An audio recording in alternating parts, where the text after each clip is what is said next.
توجہ دے رہے ہیں؟ حضرت مریم علیہ السلام کے یہاں شوہر نہیں ہے اور اولاد ہو گئی ہے، اور یہاں شوہر ہے اولاد نہیں ہوئی ہے. بتاؤ تہمت کا یہ الزام زیادہ شیور کس طرف ہے، جھکاؤ کس طرف ہے پل رہا؟ اور وہ پادری بھاگ گیا. اللہ اکبر. سمجھ میں آ گیا نہیں آیا آپ لوگوں؟ چلیے تھوڑا سمجھے تو سمجھ میں آ جائے گا. تو حضرت مریم علیہ السلام کی پاک دامی اللہ نے معجزے سے ظاہر کی، اور معجزہ کیا تھا؟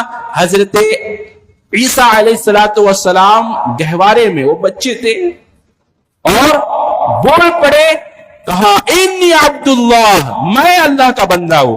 تو اللہ نے ان کی پاک دامنی کو بھی معجزے سے ظاہر کیا، اور اما عائشہ صدیقہ رضی اللہ تعالی عنہا کی پاک دامنی کو بھی اللہ نے معجزے سے ظاہر کیا.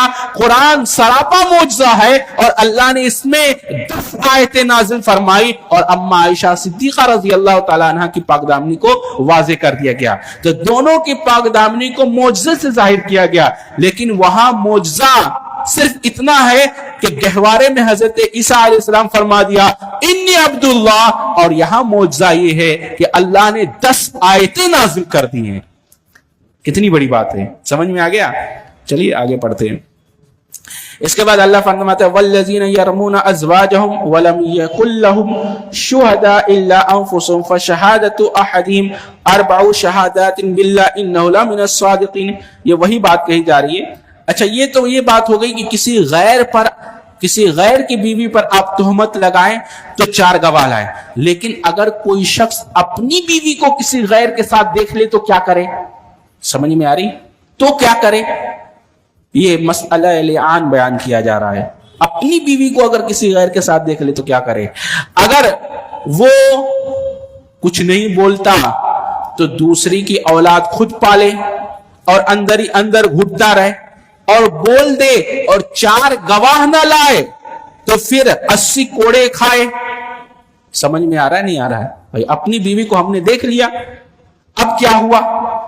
اگر ہم گواہ کھوجنے جاتے ہیں، 4 گواہ بلانے جاتے، تب تک معاملہ ختم ہو جانا ہے. اور اگر اسی وقت ہم بول پڑتے ہیں اور الزام لگاتے ہیں اور 4 گواہ نہیں لاتے تو 80 کوڑے کھاؤ. اور اگر نہیں بولتے ہیں تو کسی اور کی اولاد خود پالو، اور اندر ہی اندر اس برائی کو یاد کر کے کڑتے رہو، گھٹتے رہو. معاملہ پیچیدہ ہے. ایسا ہی معاملہ ہوا. اللہ رب العالمین نے آیتیں اتار دی اور فرمایا، کہا اگر کوئی شخص اپنی بیوی کو ایسے نازیبا حالت میں دیکھ لے تو کیا کرے؟ کہا عورت کو بھی لایا جائے اور مرد کو بھی لایا جائے، اور دونوں ہی اللہ رب العالمین کی قسم اٹھا کر یہ کہیں کہ اللہ کی لعنت ہو اس پر، مجھ پر، اگر میں اس الزام میں جھوٹی ہوں. نہیں، اللہ کی غضب ہو، اور مرد کہے اللہ کی لعنت ہو، اور عورت کہے کہ اللہ کا غضب. والخامسۃ اللعنۃ اللہ علیہ ان کان من الکاذبین. کیا کہے؟ 5ویں مرتبہ یہ کہے کہ اس پر اللہ کی لعنت ہو اگر وہ جھوٹوں میں سے ہے. سمجھ میں آیا؟ تو یہ آیت لعان ہے، اس میں تھوڑی تفصیل ہے انشاءاللہ، ابھی وقت نہیں ہے، آگے بڑھیے. تو اس طرح سے مرد اور عورت دونوں اللہ کی قسم کھا کر ایک دوسرے پر لعنت اور اللہ کا غضب نازل کریں گے اور اللہ سے دعا کریں گے، اور پھر اللہ فیصلہ کر دے گا کون کیسا ہے. سمجھ میں آیا؟ اس کے بعد اللہ فرماتا ہے، ایک قانون اور بیان کیا جا رہا ہے، تو توجہ سے سنیے. وَلَوْلَا إِذْ سَمِعْتُمُوهُ ظَنَّ الْمُؤْمِنِينَ وَالْمُؤْمِنَاتُ بِأَنفُسِهِمْ خَيْرًا. کہتے ہیں جب تم لوگوں نے یہ بات سنی تو تم لوگوں نے یہ کیوں نہیں گمان کیا، کیوں نہ جب تم نے اسے سنا تو مومن مردوں اور مومن عورتوں نے اپنے نفسوں میں اچھا گمان کیا اور کہا کہ یہ صریح بہتان ہے. گویا کہ یہ قانون دیا جا رہا ہے کہ جب تم کسی کی برائی سنو تو برائی سنتے ہی برائی بیان نہ کرنے لگو، بلکہ اچھا گمان کرو.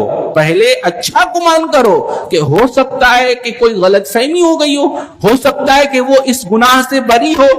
تو تھنکنگ اچھی ہونی چاہیے، مومن مرد اور مومن عورتوں کی سوچ اچھی ہونی چاہیے، یہ بتایا گیا۔ اور پھر آگے کہا جا رہا ہے ان الذين يحبون ان تشيع الفاحشة في الذين آمنوا لهم عذاب علیم في الدنيا والآخرة۔ اب جو کوئی ایسی تھنکنگ اچھی نہیں رکھتا اور برائی سنتے ہی پھیلانے لگتا ہے، جو کوئی ایمانی معاشرے میں ایمان والوں کے درمیان فحشہ کو پھیلاتا ہے اور اس کو پسند کرتا ہے، تو اللہ فرماتا ہے لہم عذاب علیم فی الدنیا، ان کے لیے دنیا میں بھی دردناک عذاب ہے اور آخرت میں بھی دردناک عذاب ہے۔ اللہ اکبر۔ اچھا یہاں کہا گیا یحبون، اس کو پسند کرتا ہے۔ پسند سمجھ میں آ رہا ہے؟ فحشہ کو پسند کرنا یہ ہے کہ آپ اس کو دیکھ رہے ہیں اور دیکھ کر مزے لے رہے ہیں۔ اللہ اکبر۔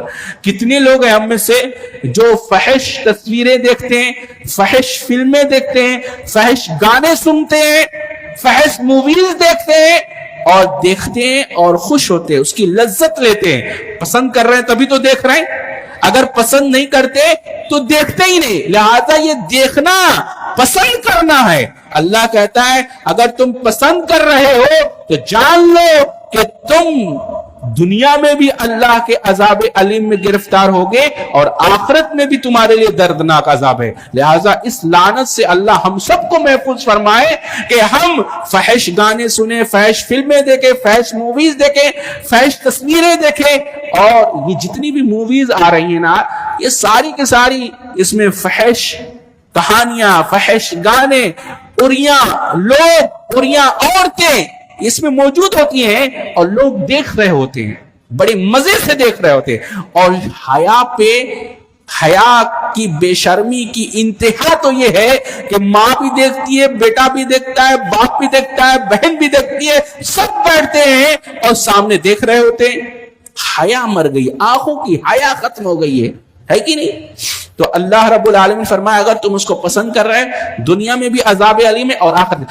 اور امام بخاری کی کتاب ہے الادب المفرد، اس میں ایک حدیث اللہ حضرت امام بخاری لائے اور کیا فرماتے ہیں، اگر کوئی شخص یہ دیکھ رہا ہے نا، یہ دیکھ رہا ہے گویا یہ دیکھنے والا کرنے والے کی طرح ہے، تو جس طرح سے گناہ کرنے والے کو ہوگا ویسے ہی گناہ دیکھنے والے کو بھی ہوگا۔ اللہ اکبر۔ یہ دونوں گناہ میں برابر ہیں، دیکھنے والے اور کرنے والے دونوں گناہ میں برابر ہیں۔ اس لیے کرنے والا کر رہا ہے اور دیکھنے والا مزے لے کر دیکھ رہا ہے، دونوں گناہ میں برابر ہیں۔ اللہ ہم سب کی حفاظت فرمائے۔ اس کے بعد اللہ فرماتا ہے یہ جب معاملہ ہوا تو حضرت ابوبکر صدیق رضی اللہ تعالیٰ عنہ کا ایک رشتہ دار تھے جن کی وہ کفالت کرتے تھے، مہینے مہینے ان کی کفالت کرتے تھے، کچھ کھانے پینے کی چیزیں اور کچھ کپڑے اور چیزیں مہیا کرتے تھے۔ وہ مسکین تھے، غریب تھے، ان کی دیکھ ریکھ اور کفالت کیا کرتے تھے۔ معلوم یہ ہوا رشتہ داروں میں اگر کوئی ایسا مسکین غریب ہے اور اللہ نے آپ کو دے رکھا ہے مال و دولت سے، تو آپ کو چاہیے کہ ایسے رشتہ داروں کی جو مسکین ہے، غریب ہے، ان کی کفالت کیجئے، ان کے کپڑے کھانے پینے کی چیزیں مہیا کیجئے تاکہ ان کی زندگی آسان ہو جائے۔ یہ اس میں دوہرا اجر ہے، ایک تو آپ کو صلہ رحمی کا اجر، رشتے کو آپ برقرار رکھیں، اور دوسرا آپ مدد کریں، دوہرا اجر ملنے والا ہے۔ تو حضرت ابوبکر صدیق رضی اللہ تعالیٰ عنہ ایسا کرتے تھے، اور ہوا یہ کہ یہ جو اما عائشہ رضی اللہ تعالیٰ عنہ پہ تہمت لگائی گئی تھی، اس میں یہ آدمی جن کی وہ کفالت کرتے تھے وہ بھی ملوث تھے۔ اب ان کو غم ہوا کہ میری بیٹی پر اس نے ایسا الزام لگایا، اب میں اس کی کفالت نہیں کروں گا۔ انہوں نے چھوڑ دیا۔ اللہ نے فوراً آیت نازل کر دی اور اللہ نے کہا وَلَا يَأْتَلِ أُولِي الْفَضْلِ مِنْكُمْ وَالسَّعَةِ أَنْ يُؤْتُوا أُولِي الْقُرْبَى وَالْمَسَاكِينَ وَالْمُهَاجِرِينَ فِي سَبِيلِ اللَّهِ وَلْيَعْفُوا وَلْيَصْفَحُوا أَلَا تُحِبُّونَ أَنْ يَغْفِرَ اللَّهُ لَكُمْ۔ کہتے ہیں اللہ رب العالمین نے فرمایا کہ ایسا نہیں ہونا چاہیے کہ تم جن کی کفالت کر رہے تھے اس کے گناہ میں ملوث ہونے کی وجہ سے تم ان کی کفالت چھوڑ دو، اس لیے کہ یہ جو تم کر رہے تھے اپنی رضا اور اپنے نفس کی خوشی کے لیے تو نہیں کر رہے تھے، اللہ کی رضا کے لیے کر رہے تھے نا۔ اس نے جو کیا اس کا عمل اس کے ساتھ ہے، لہذا اس کے ساتھ جو تمہارا خیر خواہی کا معاملہ ہے یہ بند نہیں ہونا چاہیے، اس لیے کہ یہ عمل تمہیں اللہ کی رضا کے لیے تھا، لہذا جو کام تم اللہ کی رضا کے لیے کر رہے تھے اس کو بند نہ کرو۔ کیا تم نہیں چاہتے، اللہ کہہ رہا دیکھیے، الا تحبون ان یغفر اللہ لکم، کیا تم یہ نہیں چاہتے کہ اللہ تمہیں بخش دے، اللہ تمہیں معاف کر دے؟ اللہ اوپر حضرت ابو بکر صدیق چیخ پڑے، اللہ میں چاہتا ہوں کہ تو اپنا مجھے معاف کر دے، مجھے بخش دے، اور فوراً وہ ان کی کفالت جو روک دیا تھا انہوں نے اس کو شروع کر دیا، کہا کہ ہم ان کو دیں گے، اللہ ہم دیں گے ان کو۔ اللہ اوپر دیکھ رہے ہیں، تو اگر کسی کو کھلاؤ تو اللہ کے لیے کھلاؤ، اگر وہ تمہارے خلاف بھی ہو جائے پھر بھی یہ خیر خواہی بند نہیں ہونی چاہیے۔ اللہ اکبر، اس لیے کہ اگر آپ نے بند کر دیا تو اس سے یہ معلوم ہو گیا کہ آپ جو کھلا رہے تھے، آپ جو خیر خواہی کر رہے تھے یہ اپنی رضا اپنی خوشی کے لیے کر رہے تھے، اگر اللہ کے لیے کرتے تو آپ یہ خیر خواہی کرنا نہ چھوڑتے۔ سمجھ میں آ گئی بات؟ تو خیر خواہی کر رہے ہو، کسی کو کھلا رہے ہو، یہ اللہ کا فضل سمجھو کہ اللہ کا فضل ہے تم پر کہ اللہ نے تمہیں توفیق دی ہے، وسعت دی ہے کہ تم اس کے کھلانے کا سبب بن رہے ہو، یہ تو اللہ کا فضل ہے، اس میں تمہارا کمال ہمارا کمال نہیں ہے، یہ اللہ کا فضل ہے، لہذا اس اللہ کے فضل کو اپنے ہاتھوں سے بند نہ کرو۔ سمجھ میں آیا؟ تو اللہ کہتا ہے الا تحبون ان یغفر اللہ لکم، کیا تم نہیں چاہتے کہ اللہ تمہیں بخش دے؟ تو جب تم چاہتے ہو کہ اللہ تمہیں بخش دے تو اس سے غلطی ہو گئی، تم بھی اسے معاف کر دو، معاف کر دو کہ تمہیں بھی معاف کر دیا جائے۔ اس چیخ پڑے حضرت ابو بکر صدیق۔ اس کے بعد کہا جا رہا یوم تشہد علیہم السنتہم وایدیہم وارجلہم بما کانوا یعملون، جس دن ان کی زبانیں، ان کے ہاتھ اور ان کے پاؤں ان کے خلاف گواہی دیں گے۔ کہتے ہیں یہ جو الزامات لگا رہے ہو نا بغیر تحقیق اور بغیر جانے بوجھے، جان لو کل قیامت کے دن یہ ہاتھ، یہ زبان، یہ پاؤں، یہ سب تمہارے خلاف گواہی دیں گے۔ اللہ اکبر، بتاؤ، ہاتھ ہمارے خلاف گواہی دینے والا ہے، ہمارے جان ہمارے خلاف گواہی دینے والے، اللہ کے یہ سب گواہ بنیں گے کہ کب ہم نے کیا کیا کیا ہے۔ آگے کہا جا رہا ہے الخبیثات للخبیثین والخبیثون للخبیثات، پاک پاک کے لیے ہے اور ناپاک ناپاک کے لیے۔ اس کی شرح میں ایک مفسر لکھتے ہیں جو شخص چاہتا ہے اسے پاک بیوی ملے تو اسے چاہیے کہ وہ اپنا بھی دامن پاک رکھے۔ اللہ اکبر۔ اور جو چاہتی ہے عورت کہ اسے پاک شوہر ملے تو اسے بھی چاہیے کہ وہ اپنا دامن پاک رکھے، اس لیے کہ اللہ نے جوڑ لگایا ہے الخبیثات للخبیثین والخبیثون للخبیثات والطیبات للطیبین والطیبون للطیبات، پاک پاک کے لیے ہیں اور ناپاک ناپاک کے لیے ہے۔ اس کے بعد اللہ فرماتا ہے یا ایھا الذین آمنوا لا، دیکھیے یہاں تک وہ اصول بیان ہوئے ہیں کہ معاشرے سے برائی ختم کیسے کی جائے، اب بیان ہو رہے ہیں کہ معاشرے میں برائی پیدا ہی نہ ہو تو کیا کرو۔ جب کسی کے گھر میں داخل ہو تو پہلے تستأنسوا وتسلموا، اجازت لو، سلام کرو، پھر داخل ہو۔ ایک دفعہ اللہ کے رسول صلی اللہ علیہ وسلم ایک صحابی رسول کے گھر کے پاس گئے اور ان کے کہا السلام علیکم ورحمۃ اللہ وبرکاتہ۔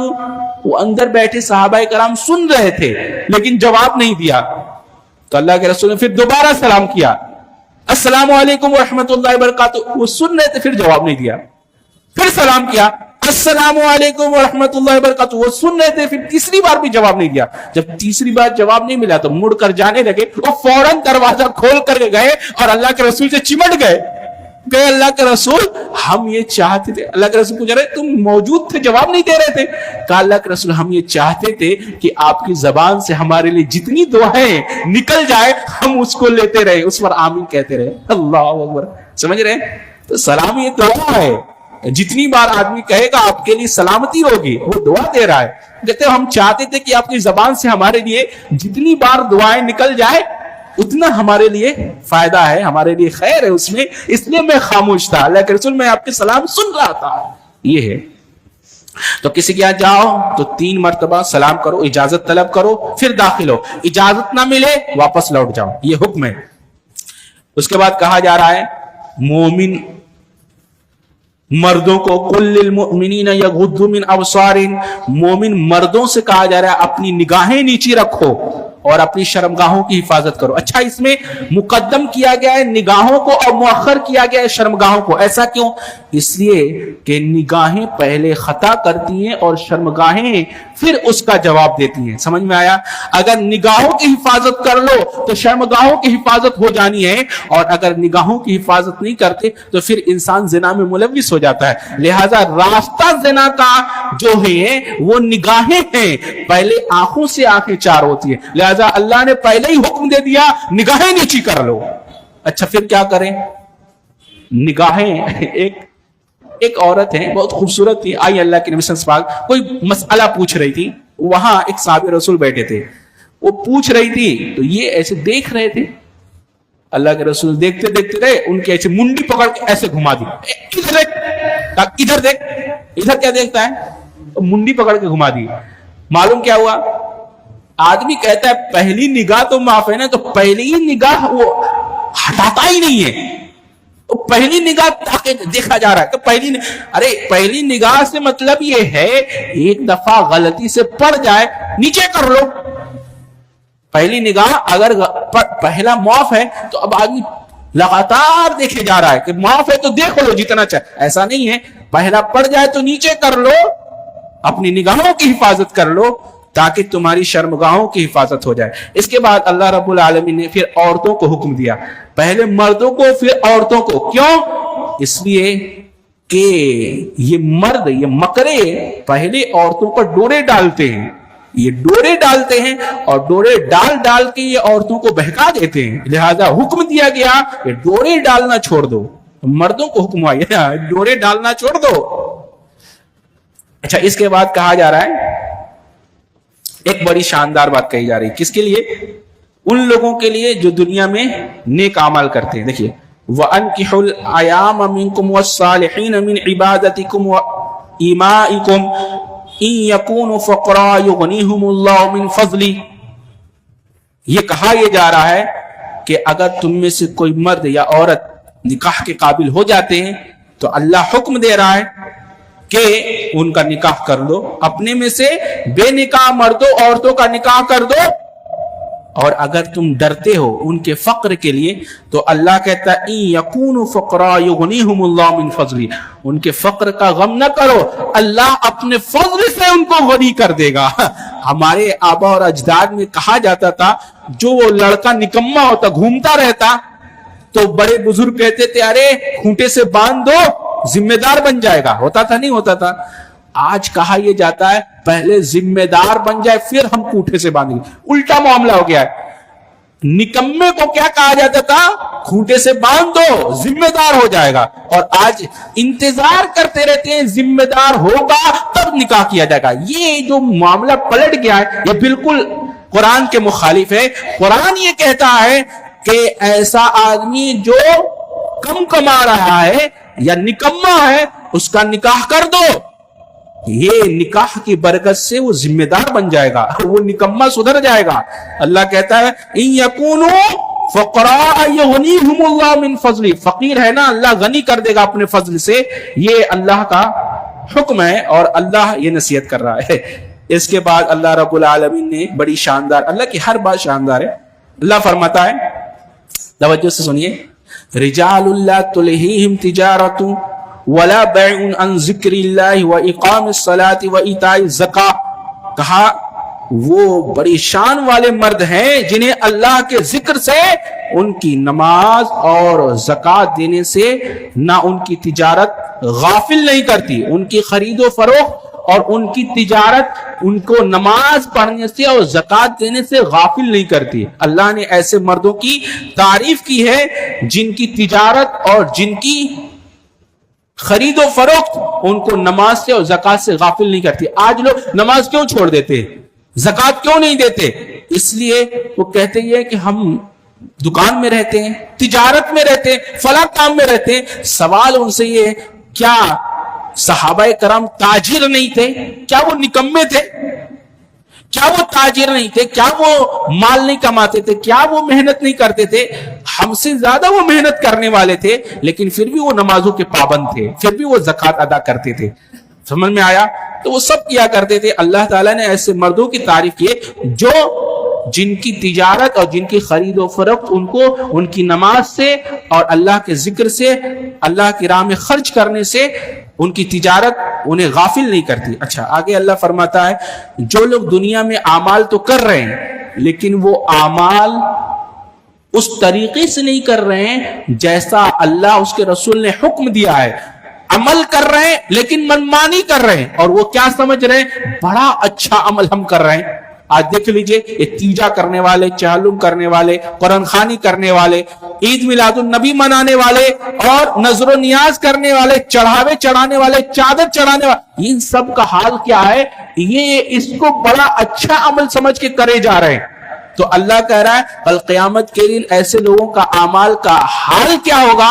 اللہ نے ایک مثال دی ہے، کہا ایک ریگستان میں ایک پیاسا دوڑ رہا ہے پیاس سے، اور چمکتی ہوئی ریت کو سمجھتا ہے کہ پانی ہے اور دوڑ کر جا رہا ہے.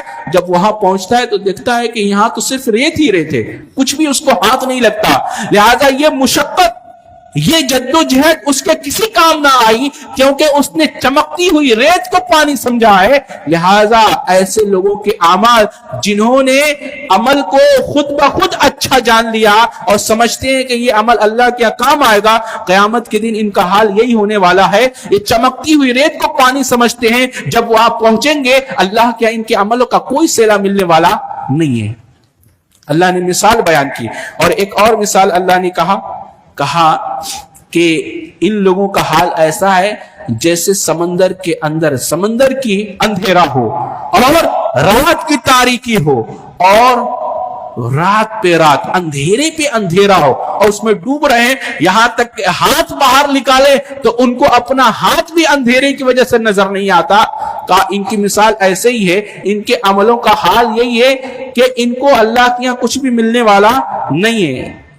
بحری یعنی سمندر میں سفر کرنے والے کچھ بہت بڑے سائنسداں تھے، انہوں نے اس آیت کو پڑھا اور انہوں نے سوال کیا کسی اسکالر سے، یہ بتاؤ کیا محمد صلی اللہ علیہ وسلم کیا وہ انہوں نے بحری سفر کیا ہے؟ جی ہاں، یہ جو بحری سفر یعنی سمندر کا سفر ہے کیا انہوں نے کیا ہے؟ تو بتایا گیا کہ نہیں ہے، اللہ کے رسول صلی اللہ علیہ وسلم نے بحری سفر نہیں کیا ہے. ہمارے نبی نے کبھی بھی سمندر کا سفر اس طرح سے جہاز میں نہیں کیا ہے. تو کہا کہ یہ نبی نے فرمایا، یہ محمد نے فرمایا صلی اللہ علیہ وسلم. کہتے ہاں یہ محمد پر نازل ہوئی ہے صلی اللہ علیہ وسلم. کہا کہ یہ جو بات کہی گئی ہے سمندر میں سفر کرنے والے اس کو خوب جانتے ہیں کہ اس حقیقت تک تو ہم بھی نہیں پہنچ سکتے جو اس آیت میں واضح کر دیا گیا ہے، اور فوراً وہ سب ایمان لے آئے. اللہ اکبر. کہ ایک ایسا شخص جس نے کبھی سمندر میں سفر نہ کیا ہو اور سمندر کی اتنی گہری باتیں بتا رہا ہے جس کو ہم بھی نہیں جانتے، لہذا یہ آدمی کی ہر بات سچی ہے اور اس کا ہر قول پکا ہے. اللہ اکبر. فوراً ایمان لے آئے. ایسے ایسے لوگ ہوئے ہیں جو قرآن پڑھ پڑھ کے ایمان لاتے تھے. اس کے بعد اللہ فرماتا ہے کائنات کی ہر شے نماز کا طریقہ جانتی ہے. الم ترى ان الله يسبح له من في السماوات والارض والطير صافات. اللہ فرماتا ہے كل قد علم صلاته وتسبيحه والله عليم بما يفعلون. کائنات کی ہر چیز اپنی نماز کا طریقہ جانتی ہے، ہر چیز نماز پڑھ رہی ہے، ہر چیز اللہ کی تسبیح و تحمید بیان کر رہی ہے، اور ہر چیز کو معلوم ہے کہ ہمیں اپنے رب کی عبادت کیسے کرنی ہے. یہ پیڑ قیام میں کھڑے ہیں، اور یہ چوپائے یہ رکوع میں کھڑے ہیں، اور یہ پہاڑ تشہد میں بیٹھے ہیں، اور یہ رینگنے والے جانور، یہ رینگنے والے حیوانات یہ سب سجدے میں پڑے ہیں. یہ سب اللہ رب العالمین کی تسبیحات کو جانتے ہیں اور سب اللہ کی عبادت کر رہے ہیں. یہ انسان ہے جو اللہ کی عبادت سے منہ موڑے ہوا ہے. اللہ اکبر. تو اللہ نے یہ فرمایا. اس کے بعد اللہ فرماتا ہے کتنی شاندار بات ہے. کہا جا رہا ہے یہ جو بادل ہیں، یہ بادل بنتے کیسے ہیں؟ اللہ نے اس سائنس کو یہاں اس آیت میں ذکر کیا ہے.